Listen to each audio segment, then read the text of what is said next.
आज जो मैं आपको एक चुड़ैल का किस्सा सुनाने जा रहा हूँ वो मेरे दादाजी के साथ हुआ था। दिसंबर की कड़ी ठंड का समय था।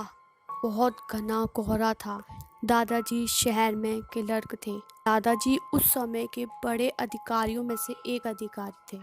रोज की तरह उसी दिन काम खत्म होने के बाद घर के लिए अपनी गाड़ी से रवाना होने लगे।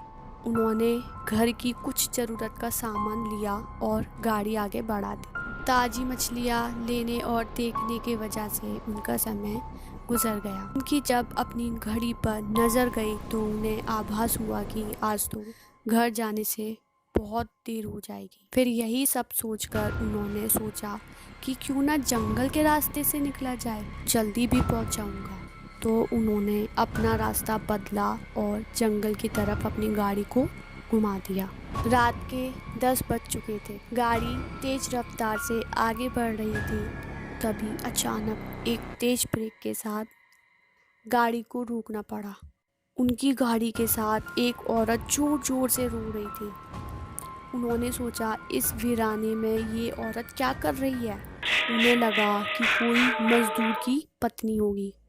तो उन्होंने उससे पूछा कि यहाँ जंगल में तुम क्या कर रही हो, लेकिन उसने कोई जवाब ना देकर जोर जोर से रोने लगी। सारे जंगल में उसकी हू की सिसकियाँ गूंज रही थी। फिर दादाजी ने पूछा तुम्हारा घर कहाँ है, लेकिन वो कुछ भी ना बोली। तब दादाजी ने कहा कि चलो मेरे घर में रहना, सुबह अपने घर को चली जाना। ये जंगल बहुत सारे जंगली जानवर से भरा हुआ है, रात भर यहाँ मत रुको, चलो मेरे साथ। उसने ये सुना तो झट से वह तैयार हो गई और गाड़ी में पीछे की सीट पर बैठ गई। सिर में बड़ा सा घूंघट डालने की वजह से उसका चेहरा छिपा हुआ था। कुछ ही देर में गाड़ी घर के दरवाजे पे थी। घर के लोग कब से उनकी राह देख रहे थे। गाड़ी रुकते ही माँ ने पूछा आज तो बहुत देर हो गई। तब उन्होंने सारी बातें अपनी माँ को बताई और कहा कि आज खाना इससे बनवा लो, कल सुबह ये अपने घर चली जाएगी। बेटे की बात को कैसे मना कर। उन्होंने उस औरत को कहा देखो आज तो मैं रख रही हूँ, लेकिन कल सुबह होते ही तुम यहाँ से चली जाना, ले जाओ और खाना बना दो। उसने फिर से जवाब नहीं दिया, बस हूँ की ध्वनि सी बाहर आई और वो सारा सामान लेकर माँ के पीछे पीछे चल दी। रसोई में सारा सामान रखवाकर माँ ने उससे खाना जल्दी बनाने की सख्त हिदायत दी। उसके सिर पर घूंघट अभी भी था तो चेहरा बहुत मुश्किल से दिख रहा था। उन्होंने उससे कहा तुम जल्दी से खाने की तैयारी करो, लेकिन साथ ही वो उसका चेहरा देखने की कोशिश भी कर रही थी। शायद वे अनजान लोगों से डर रही थी और वहाँ से निकल गई। मन अभी तक परेशान ही था। कभी अपने कमरे, कभी बच्चों के कमरे, सबको देख रही थी, कहीं कुछ अनहोनी ना हो जाए। अभी 5 मिनट ही हुए थे, पर उनके लिए वो घड़ी पहाड़ सी हो रही थी और वे तुरंत ही कुछ सोचकर रसोई की तरफ दौड़ी।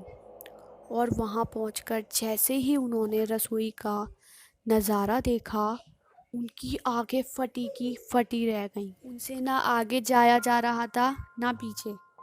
वो औरत रसोई में बैठकर सारी कच्ची मछलियाँ खा रही थी।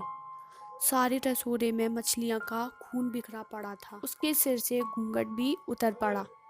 इतना खौफनाक चेहरा आज तक उन्होंने नहीं देखा था। बाल नाखून सब बड़े हुए थे।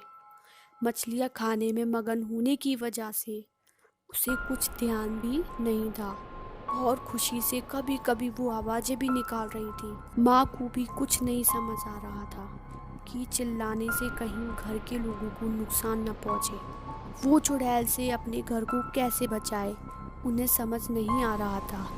बस भगवान का नाम ही उसके दिमाग में आ रहा था।